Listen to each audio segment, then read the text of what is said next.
On reprend très vite la Mishnah en bas de la page Chaf Daled Amud Bet. Tout à fait le dernier mot de la page. Chaf Daled Amud Bet. Haomer yivachuch hatovim harezu derech haminut. Yoali demande si il ne peut pas venir, il est malade. Zo derech minut. Al ken tzipor yagiu achamecha. Alors encore une fois. C'est quel Amoud? René, on est à la page Chaf Daled. Amoud de bête en bas de la page. J'ai noté Amoud Aleph. Oui, mais ça c'est pas important ce que tu as noté. Tu entends, on a fait la dernière, on a repris la Mishnah, c'est un mot. D'accord. Et maintenant on est arrivé en haut de la page Chaf Hey. Chaf Hey Amoud Aleph. En haut de la page. Amoud Aleph. Chaf Hey Amoud Aleph, en haut de la page. D'accord. Je répète, Haomer Yivachuch hatovim harezu derech haminu. Quelqu'un qui dit que Kadosh Baruch Hu, tu vas être béni par les tovim, c'est derech minut, c'est les apostates qui parlent comme ça. Al kan sipon yagiu achamecha, que ta miséricorde s'étend jusqu'aux oiseaux, parce qu'il y a une mitzvah dans la Torah de Shiluach Haken. Val tov yizacher shimcha, et sur le bien, on va rappeler ton nom. Modim, modim, et s'il répète à deux fois, il dit modim, modim. Dans tous ces cas, meshatkin oto. On lui dit tais-toi. On lui dit arrête de parler comme ça, c'est pas bien. On va parler pourquoi. Amechane ba'arayot meshatkin oto. Quelqu'un qui dit que les arayot, en fin de compte, quand on dit lo igale ervat avicha, ervat imecha, quand on parle de la nudité, c'est un symbole. En fin de compte, le vrai sens, c'est qu'on ne va pas déshonorer le père ou dévoiler des mauvaises choses qu'il a fait. Ça s'appelle Mechane Ba'arayot, Meshatkin Oto aussi. On lui dit de ce terme. Haomer ou Mizaracha lotiten laha via la molech. Quelqu'un qui comprend le verset que quand la Torah dit vis-à-vis de cette idolâtrie, tu n'as pas le droit de faire passer tes enfants à côté du feu. Ça faisait partie du service de Molech. Ils disent en fin de compte, quel est le vrai sens de ce verset? Que quelqu'un n'a pas le droit de marier, d'avoir des relations avec une Goya, parce que ça revient au même, c'est-à-dire que ses enfants vont être brûlés parce que ses enfants ne vont pas être juifs. Quelqu'un qui fait ça, il dit Lotiten la avara ba'armayuta meshatkin oto benezifa. Pas seulement on lui dit de ce terme, on dit de ce terme d'une façon benezifa. On le gronde. C'est quoi Amoyota? Armiuta, c'est comme aramite. Aramite, une goya. On l'oblige à ce terme. Ken. Ok, ça c'est la Mishnah qu'on avait vue l'autre fois. Et maintenant on aborde la Gemara. La Gemara dit Bishlama modim. De Mirsei que Shtei Reshuyot. Je comprends quand la Mishnah dit que quelqu'un, disons, il est au milieu de Modim, il est enthousiaste. Il dit Modim. Ok, il rajoute un mot. Alors je comprends que la Mishnah dit que ça, c'est pas bien. Et c'est repréhensible. Pourquoi c'est pas bien? De Mirsei qui Shtei Reshuyot. Parce que quand il répète Modim à deux fois, c'est comme s'il s'adressait à deux dieux. Là aussi, c'est clair pourquoi la Mishnah dit c'est pas bien de dire qu'on va rappeler ton nom sur le bien. Nami, de Mashma al Tov in ve'al Ra lo. Ça laisse entendre qu'on va seulement rappeler le nom d'Hachem sur le bien et pas sur le mal. Et pourtant, Vetnan, c'est écrit dans une Mishnah, Chayav Adam levarech ala ra'a, que Shem shu mevarech ala tova. Quelqu'un doit bénir Hachem sur les mauvaises choses, de la même façon qu'il bénit sur les bonnes choses. C'est vrai que la bracha, elle change. Sur les bonnes choses, on dit Baruch HaTova Meitiv, et sur les mauvaises choses, on dit Baruch Dayana Emet. Mais quoi que ce soit, on bénit Hachem. Le nosach est différent, mais on bénit Hachem quoi que ce soit. On ne dit pas Baruch Ata Hashem Elohim. Hein? On ne dit pas Baruch Ata Hashem Elohim. Non, on dit Elohim. Non, quand tu dis Baruch. Non, attends, non, quand tu dis Baruch Dayan Emet, Baruch Ata Hashem Dayan Emet. Ah, on dit le nom de Dieu quand on dit... Oui, bien sûr. Et l'autre bracha, c'est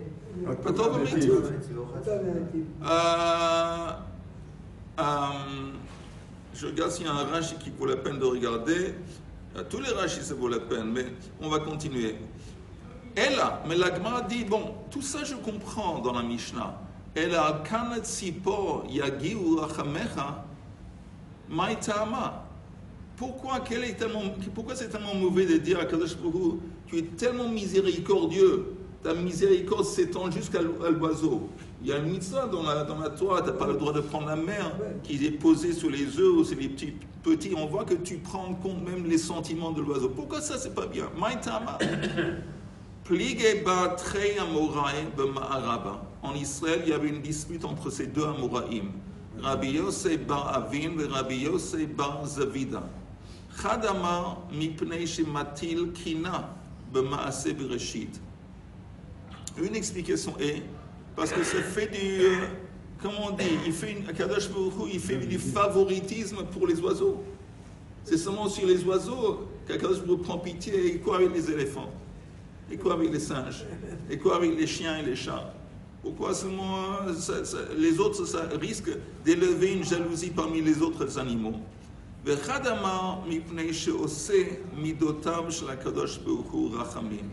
Et l'autre opinion est qu'il transforme la volonté d'Hachem, les mitzvot de Hachem, en rachamim, en miséricorde. Ve'einan el ha'gzerot, parce qu'en fin de compte, l'essentiel d'une mitzvah, ce n'est pas une expression de miséricorde, c'est des gzerot. Gzerot, ça veut dire, c'est simple, c'est des décrets divins. Et tu ne peux pas me dire que ce décret divin, tout ça, c'est une question de miséricorde. Il y a un aspect de miséricorde. Tu peux attribuer un aspect de miséricorde dans ce décret. Mais ça, tu ne vas pas me dire que ça, c'est l'essence du décret. Ça, c'est l'essence de la mitzvah. Tu n'es pas au niveau où tu peux vraiment comprendre la mitzvah. Et donc, de dire que tout ça, c'est faux. C'est pas. C'est très profond. Il y a des profondeurs. Il y a beaucoup de sens qui nous échappent. Peut-être il y a un élément de miséricorde, mais ce n'est pas l'essentiel de la mitzvah de Shiluach Haken. Ahud Nachit Kamei de Rabba. Il y avait quelqu'un qui était Shalir Tzibour une fois devant dans la présence de Rabba. Ama ata chasta al kan tzipor ata chus verachem aleinu. Il dit, toi Hachem, tu as pris pitié du nid de l'oiseau et de la même façon prends pitié de nous. Ok? Je saute sur la parenthèse. Alors, Rabba, il a répondu, il a réagi. Amar Rabba, Kama yada, haime Rabbanan, le ritsuye le mare. Il dit, c'est beau. C'est beau comment ce type, il sait comment s'adresser à son maître. Le ritsuye, c'est comme apaiser. Mais il lui a donné un compliment. Il dit, wow, chapeau. C'est beau la façon que tu t'exprimes dans la prière. Alors, Abba qui était à côté, Amar le Abba veha, mais et attends, et pourtant, Meshatkinoto Tnan, c'est écrit dans la Mishnah, Meshatkinoto. Au contraire, si quelqu'un il s'exprime de cette façon, c'est répréhensible, c'est pas bien. Alors comment ça se fait que Rabba, lui, il a dit que c'est bien? Ve Rabba, le Chadoudei le Abaya, hu de Ba'a. Pourquoi Rabba a dit ça? Parce qu'il voulait l'echaded, ça veut dire aiguiser. Il voulait vérifier si Abaya, il voulait voir comment Abaya allait réagir. Ok? Lui, il a dit par exprès quelque chose qui est faux. Il a dit par exprès quelque chose qui est faux pour voir comment Abaya va réagir. Et Baruch Hashem, Abaya a passé l'examen, il a passé le truc, il a réagi de la bonne façon. Et que vous sachiez que s'il y a une fois que je dis quelque chose pendant un cours qui est une erreur, sachez que c'est tout le temps dans le même esprit pour voir si vous êtes endormi. Voilà, endormi. Vous ne faites jamais d'erreur. Jamais je fais d'erreur. Ok. Ahud Nachit Kamei de Rabbi Hanina. Il y avait un type qui était en train de prier dans la présence de Rabbi Hanina. Amar, Hakel Agadol, Hagibor, Vanura, Haadir, Vachazak, Vahamitz. Il a mis le paquet. Quand il a décrit, il chantait les louanges à Kadosh Baruch Hu, Il a dit, il est gadol, il est gibor, il est noir. Il a ajouté 3 choses à dire. Chazak ve amitz. Amitz, c'est disons courageux. Chazak, c'est fort. À dire, c'est puissant. Amarle, alors, Rabbin qui était à côté de lui, pardon, Rabbi Hanina qui était à côté de lui. C'est Rabbi Hanina. Oui, Rabbi Hanina. Amarle, siamtinhu lishvachei de marach. Est-ce que tu es sûr que tu as terminé, tu as complété de chanter les louanges de ton maître? Tu n'as pas oublié quelque chose? Ouais, il a dit peut-être, oui, peut-être tu veux ajouter encore quelques adjectifs. Hashta hanetlata. Vis-à-vis des 3 adjectifs, Agadol, Hagibor, Vanora, il lave de Katvinhu Moshe Beoraita. Si ce ne serait pas pour le fait que Moshe Rabbeinu, il a écrit dans la Torah ces adjectifs d'Hachem, Gadol, Gibor, Vanora, Ve'atu Knesset Agdola, Ve'takninu, et après, plus tard, les gens de la grande assemblée de Knesset Agdola, ils ont établi dans la prière qu'on va dire à Gadol, à Gibor Venoa, si ce ne serait pas à cause de ça, nous, Anan, l'omrinan lehu, on ne se permettrait pas de dire ça. Maintenant, pourquoi nous, on ne se permettrait pas de dire ça? Le Rambam, vous entendez, le Rambam, il dit qu'on ne peut pas décrire Akadosh Baruch Hu d'une façon positive, seulement d'une façon négative. Ça veut dire, on peut dire Akadosh Baruch Hu, il n'est pas méchant. Et Akadosh Baruch Hu, ce n'est pas du matériel. Il n'est pas ça, il n'est pas ça, il n'est pas ça. Ça, on peut dire. Mais dire quelque chose au positif, on n'est pas à l'état de le dire parce qu'on ne sait pas qui c'est Akadosh Baruch Hu. Quand tu t'adresses au bon Dieu, c'est aussi, c'est pas bien. Ça veut dire quoi? Tu peux dire le bon Dieu. Justement, ici on a un cas de 3 caractéristiques d'Akadosh Baruch Hu. Et Rabbi Hanina a dit, écoute, même ça, Gadol, grand, Gibor, puissant et Nora. Il dit, la seule raison que nous on se permet de le dire, c'est parce que c'est marqué dans la Torah. Et parce que Anshe Knesset Agdola a introduit ces mots dans la prière. Mais sinon, on ne dirait pas. Parce qu'on n'est pas au niveau où on peut décrire un Kadosh Baruch Hu. On ne peut pas. On peut seulement au négatif dire, tu n'es pas, encore une fois, tu n'es pas du matériel, tu n'es pas la méchanceté, tu n'es pas ça, il te manque rien. Mais dire que tu es beau, tu es grand, ça on ne peut pas dire, ça n'a aucun sens. On fait le contraire. Hein? En attendant, On fait le contraire tout le temps. Moi, il me semble que négativement. On remercie Hachem pour ses bontés, Non. pour sa générosité. Ah. On ne fait pas l'inverse. Hein, Non. Quand on remercie, de lui dire merci. Merci pourquoi? Merci pour ce que tu me donnes et pour ce que tu fais. Ça c'est permis. Parce qu'on s'adresse, si on entend Richard, on s'adresse à l'effet, J'entends. à la conséquence du comportement d'Hachem. Merci pour la façon que tu t'es comporté envers moi ou envers nous.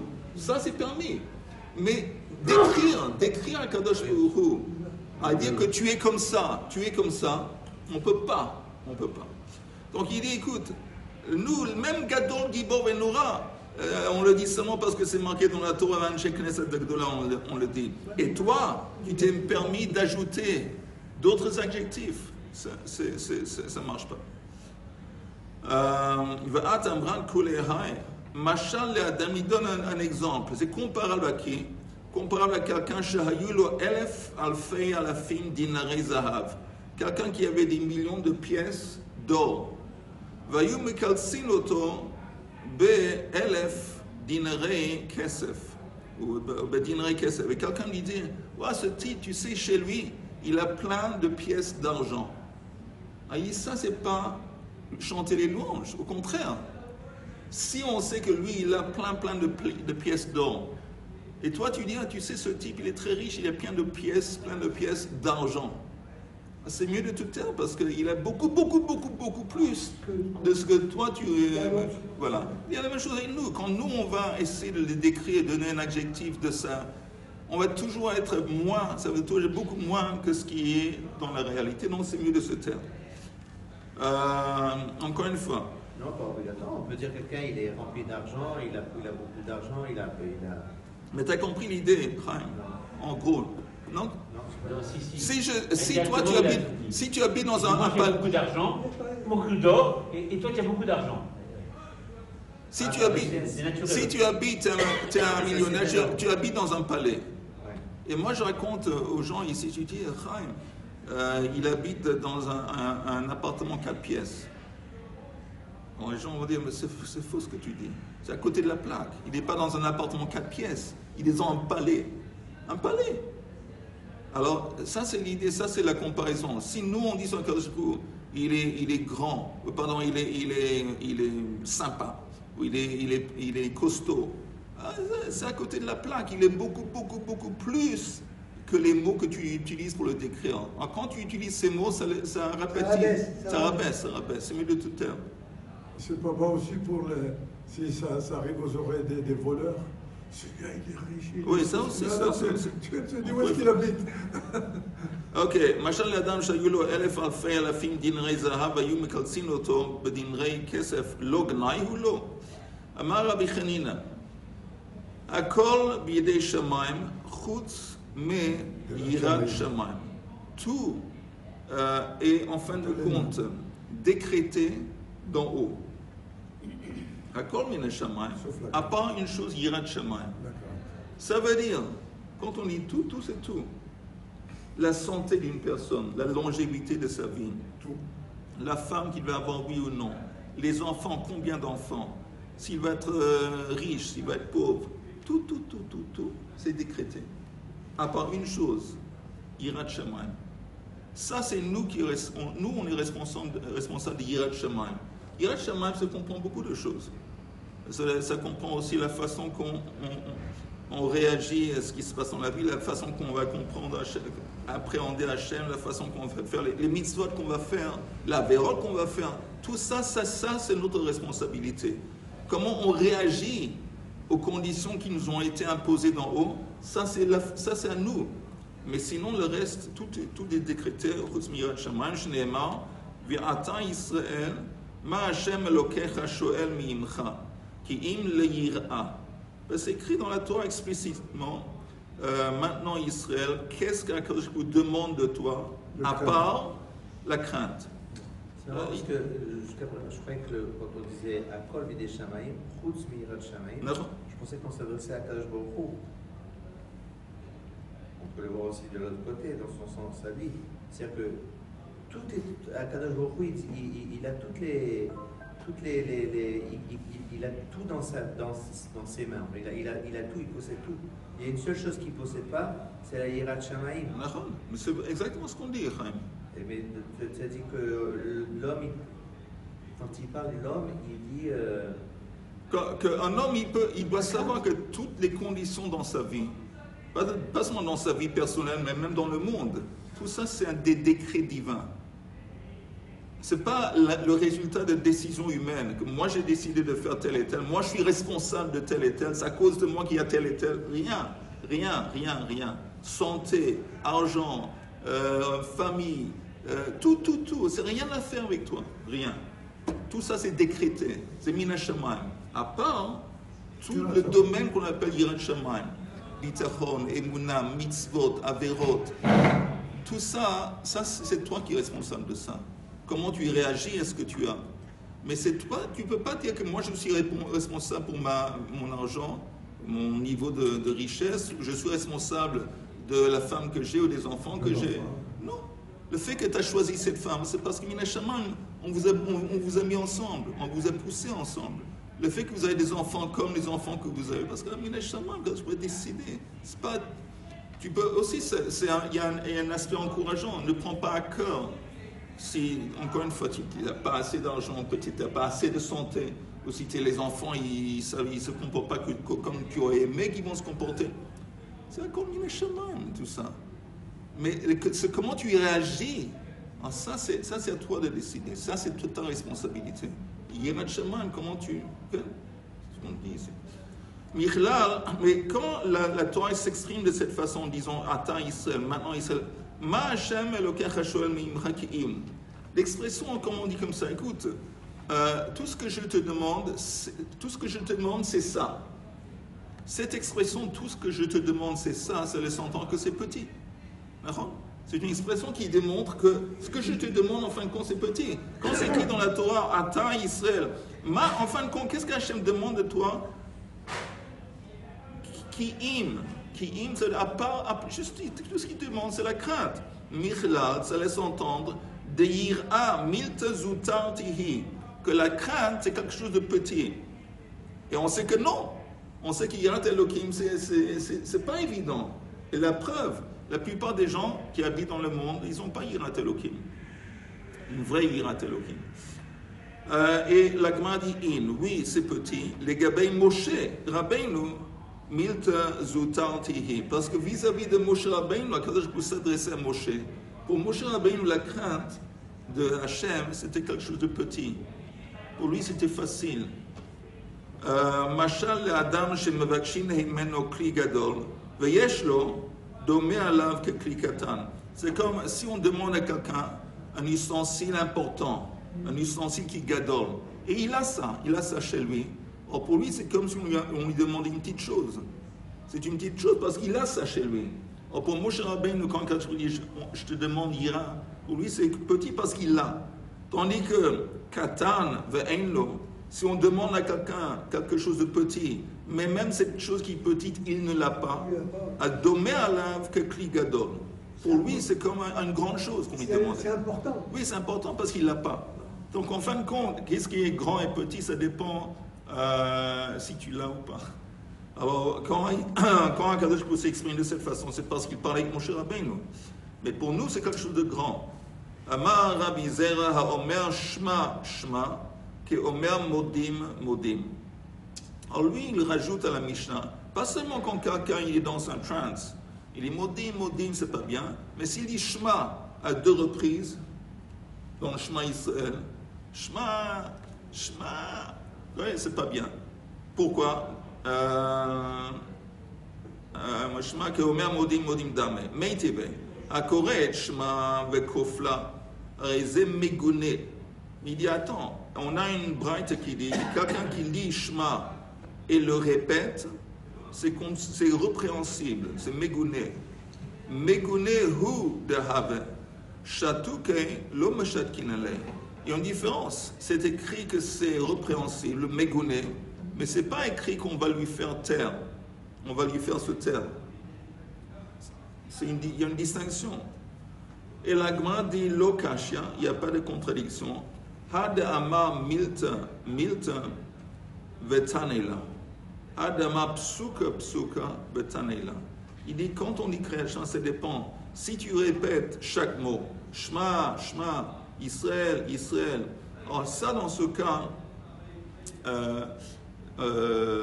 c'est répréhensible, c'est mégouné, mais on ne va pas lui faire taire. Je pense que c'est comme ça qu'il faut comprendre. Mais si le verset en entier, s'il dit le verset en entier, il le répète, alors là, c'est répréhensible. Pourquoi? Parce que là, encore une fois, c'est comme s'il s'adressait à 2 entités différentes. Rachid dit... Oui, non.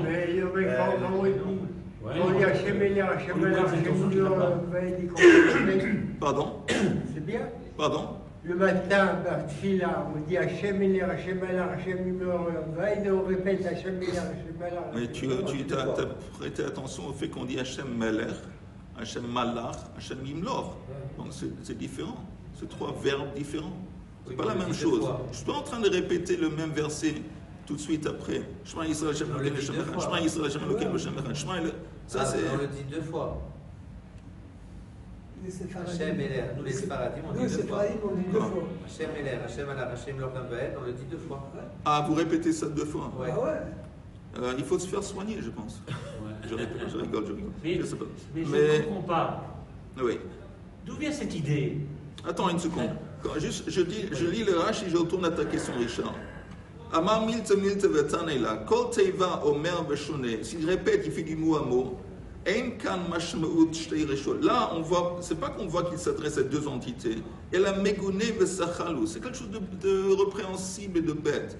Mais s'il dit le verset en entier, il le répète, ça donne l'impression qu'il s'adresse à 2 entités. Et là, on lui fait taire. Comment on dit, on le fait taire. Oui, Richard, ta question. Oui, mais je veux dire que ce que je ne comprends pas, c'est qu'on s'intéresse, on appuie sur ça. Je veux dire, D'où vient, quel est le sens de Modim, ou autre chose, de répétition? D'où cela vient ça? Parce que sans doute, il devait avoir des habitudes. Non, c'est simple. Puisqu'on insiste. Non, c'est simple. Il y a dans la nature humaine, même vis-à-vis d'un personnage religieux, il y a envie d'être. Il y a des fois qu'on est enthousiaste. Ouais. Ça, c'est naturel. Il y a des fois qu'on est enthousiaste, on est très, comment on dit, très ma'amin. Et il y a des fois qu'on peut concevoir que quelqu'un, par exemple, il dit, le sujet de notre Mishnah, c'est ça. Qu'il est tellement enthousiaste qu'il ajoute. Il ajoute. Et la Mishnah et les sages nous disent non. Quand tu ajoutes, en fin de compte, quand la Mosif Goréa, quand la Mosif Goréa, tu vas, comment on dit, tu vas faire des. Attends, lesquels? Tu vas abîmer. Tu vas abîmer. À force d'ajouter, tu vas abîmer. Et par exemple, quand on dit modé, quelqu'un, on peut concevoir, quelqu'un dit je te remercie. Et non. Devant du public, c'est interdit, mais quand on est tout seul, on peut le répéter. Non, parce que si tu t'habites à parler comme ça quand tu es tout seul, tu risques aussi de parler comme ça dans la prière, dans la Beknes et devant les autres. Il faut faire attention. Quand on dit on ajoute des mots, des noms, des adjectifs au Hachem, on va. Toi, tu as envie, mais ça sort, à force d'avoir envie de chanter les louanges à Hachem, ça sort quelque chose de dangereux. Ou ça sent quelque chose à côté de la plaque et de tordu. Mais arabe, quand on dit la Gdusha, on dit Kadosh. C'est autre chose, encore une fois. Là, parce qu'on dit Kadosh, parce qu'à Kadosh Baruch Hu, on parle de sa sainteté qui s'exprime dans les différentes dimensions, dans des mondes différents. Kadosh dans un monde, Kadosh dans un autre monde, Kadosh dans un autre monde. Alors là, ça vient enseigner des idées bien précises. On continue. Amar le Rav Papa le Rabbin. Vedelma, on est à la page Chaf Hei, Amoud Aleph. Vous êtes arrivé à la Mishnah? Écoute, Moshe, je vais te dire, cette dernière fois, il n'y a pas de problème que tu arrives en retard, pas de problème, mais quand tu arrives en retard et après, il n'y a pas la gamme parce que tu demandes. Rabbi, hier, j'étais invité à mariage, on a dormi à 2h du matin. Non, je t'ai dit. On s'en fiche, Quand tu arrives, d'abord, Mazal Tov. Tu entends? Au contraire, il n'y a pas de problème que tu arrives en retard. C'est mieux d'arriver en retard que de ne pas arriver du tout. Que des smachot. Mais quand tu arrives en retard, sois discret. Amar les rapap les rava. Vedilma mi'ikara lo chiven da'atei. Vehashta chiven da'atei. La Gemara dit, mais attends, peut-être, pourquoi il répète Shema? Peut-être c'est un cas que quelqu'un, ça se passe. Quelqu'un n'a pas eu la kavana. Il a dit Shema sans avoir la kavana. Après, il s'est rendu compte, bon, j'étais à côté de la plaque quand j'ai dit Shema, je vais répéter. Deux exceptions, hein? S'il est bègue ou s'il est tunisien. Mais la Gemara dit, c'est possible qu'il était inconscient, il pensait à quelque chose d'autre, et c'est pour ça qu'il répète. Amarle, très belle réponse, Amarle chevruta klapei shmaya. Il dit quoi? T'es copain-copine avec Hachem. Tu es chevruta, ça veut dire tu es travers avec Akadosh Baruch Hu. Ça veut dire quoi? Que vis-à-vis des relations humaines, c'est possible que quelquefois on est distrait. Surtout, disons, moi et ma femme, entre parenthèses, j'ai oublié que c'est enregistré. Mais il y a des fois que ma femme parle et je ne suis pas à l'écoute. Non. Je ne suis pas à l'écoute. Alors, il y a des fois qu'on parle avec des amis, on n'est pas tout le temps à l'écoute. Elle dit quoi? Comment on dit en français? Tu abordes Akadosh Baruch Hu de la même façon qu'on aborderait un ami. Tu as chevut, tu as une clap et chemin, tu as un chaver avec Akadosh Baruch Hu, tu as tes copains-copines, que maintenant tu dis chemin et tu n'écoutais pas, maintenant je vais dire maintenant avec Kavana. Alors la Gemara dit, s'il n'a pas eu le Kavana, qu'est-ce qu'on fait?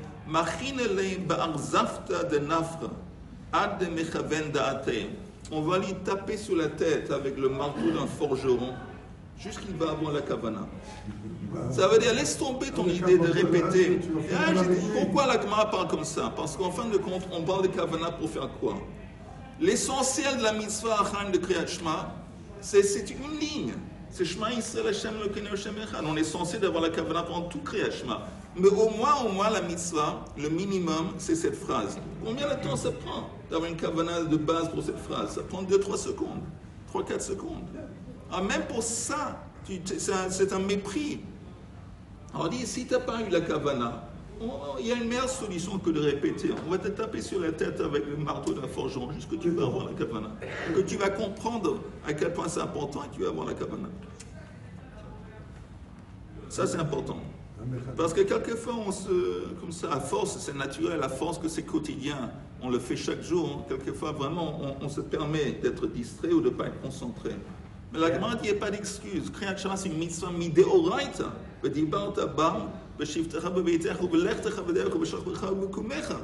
Alors, ok.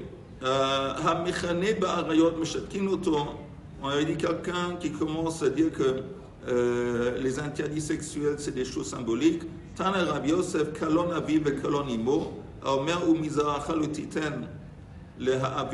Par exemple, on avait parlé de ça avant. Au lieu de dire erva, la nudité, tu n'as pas le droit littéralement d'exposer la nudité de ton père ou de ta mère. Ça veut dire que tu n'as pas le droit de coucher avec des relations de ta père, de ton mère, de ton père ou de ta mère. Lui, les nudités, c'est un mot qui exprime kalon. Kalon, c'est le déshonneur. Kalon, c'est des... Et ça, c'est un exemple de quelque chose qu'on n'a pas le droit de faire. On doit prendre ça au sens littéral. La même chose à Omer ou Mizracha le Titen la Avia, Tana de Veira Bishmel, Israël Haba la Kutit. Quelqu'un va dire, tu sais, de quoi on parle dans un molaire? Quelqu'un qui couche avec une goya, Veholid Mimena Ben la Vodazara, il va avoir un fils qui va sortir d'elle, qui va être dans l'idolâtrie. Et c'est comme ça que lui, il aborde, il comprend le verset de molaire dans la Torah. Si on fait ça, c'est pas bien du tout. Pourquoi c'est pas bien du tout? On en avait parlé auparavant. Parce que molaire, quelqu'un qui fait molaire, c'est karet. Et aussi, s'il y a un avertissement, hatra'a, c'est mita. On peut le mettre à mort. Et si tu me dis qu'on parle de quelqu'un qui va avoir des relations avec une goye et avoir un enfant, ça veut dire que là aussi c'est karet, là aussi c'est une mise à mort. C'est pas le cas. C'est pas le cas. Ok, on a fini. Donc, le sujet, pour récapituler de cette Mishnah, de cette Gemara, un sujet important. Il faut faire très attention quand on lit les versets ou quand on s'adresse à Kadosh Baruch Hu, d'être aussi bien réfléchi.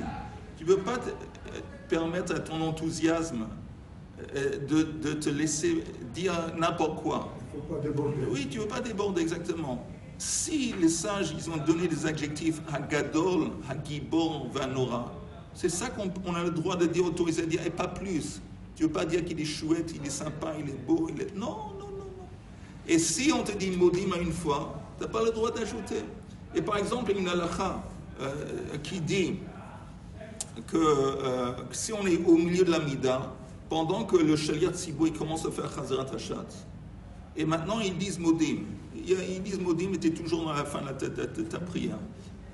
Tu es censé aussi, au milieu de ta prière silencieuse, la Mida, de te pencher en même temps que le tzibur se penche, mais seulement quand tu es au milieu d'une bracha, pas au commencement et pas à la fin, parce que les sages, ils ont déterminé quelle brachot on peut se pencher au milieu, au début et à la fin. La première bracha, avot, et la bracha de modim.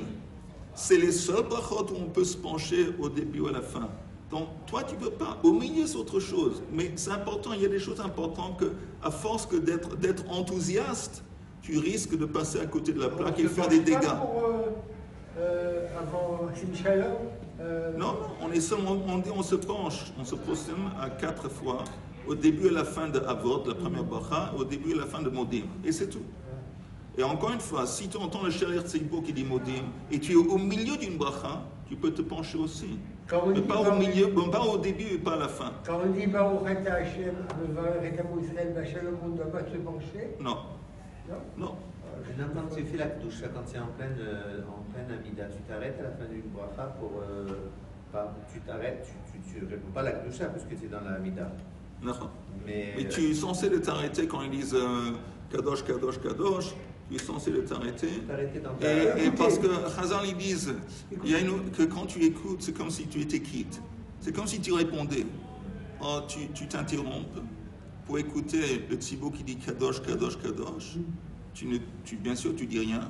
Mais le fait que tu écoutes, c'est comme si tu participais, c'est comme si tu répondais encore. Que le Kadosh Kadosh ou toute la Kedusha?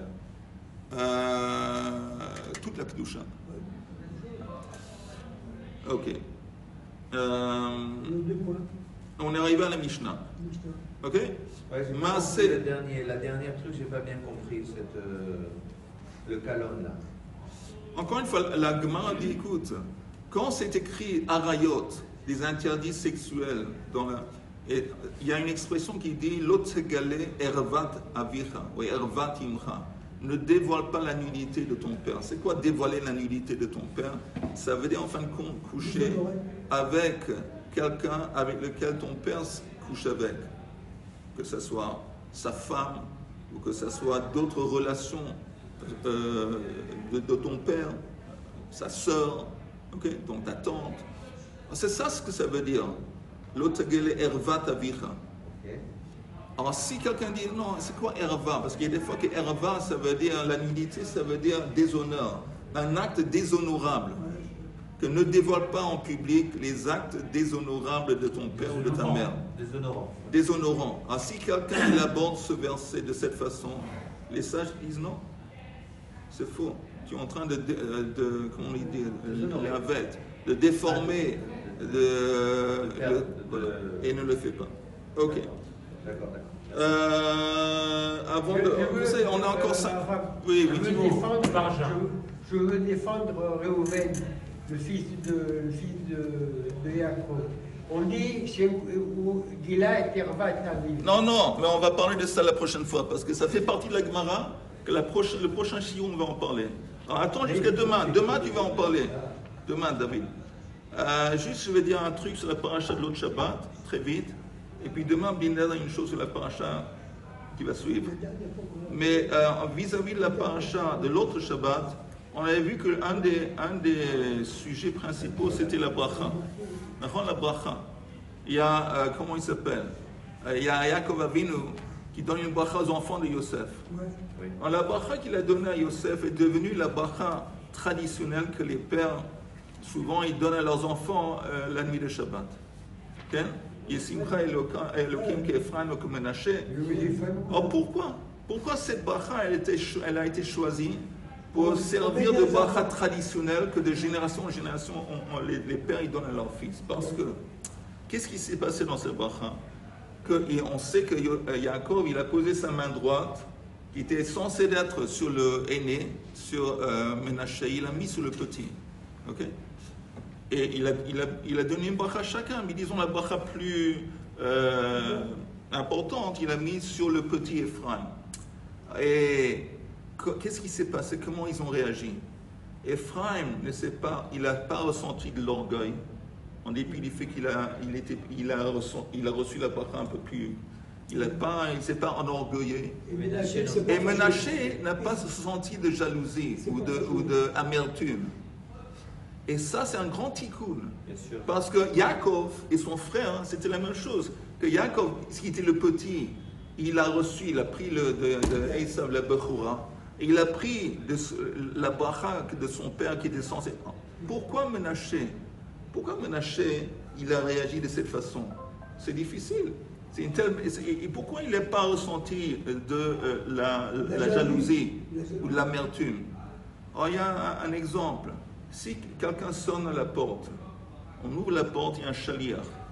Et dans les mains du chaliar, il y a un très beau panier, avec plein de chocolat, une bouteille de vin, il y a des fleurs, quelque chose de très impressionnant. On est surpris, mais content. Alors on ne sait pas qui nous a envoyé ça. Après, on prend ça à la maison, on regarde, il y a un peintre avec une petite lettre, et il s'avère que c'est adressé à quelqu'un d'autre, que le chaliar a fait une erreur. Qu'est-ce qui se passe si on est normal? On contacte le chaliar pour lui dire il y a une erreur, c'est pas pour moi. Alors, à part l'aspect de vol, bien sûr, de Gzeila, mais pourquoi on ne le garde pas? C'est tellement beau, c'est tellement impressionnant, parce qu'on comprend que c'est pas pour nous. Tout simplement, on comprend que c'est pas pour nous. La même chose avec Menaché. Même s'il y a une bracha qui est plus impressionnante, mais il sait que son grand-père, il a béni avec Ruach HaKodesh. Et s'il lui a donné cette bracha, il a mis sa main droite sur Ephraim, c'est parce que cette main droite n'était pas pour lui. C'était pas pour lui. Ok? Maintenant, quand on reçoit quelque chose qui ne convient pas à notre âme, à qui on est, pas seulement c'est pas une bracha, c'est souvent une klala. C'est une klala si ça ne correspond pas. C'est très yadou.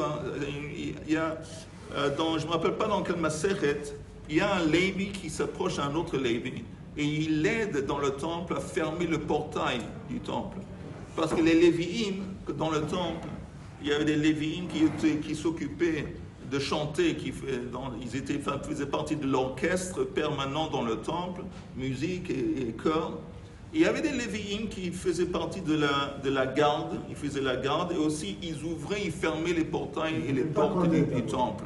Alors il y avait un Lévi qui vient assister à un autre. Il dit, qu'est-ce que tu fais? Toi tu fais partie de l'orchestre.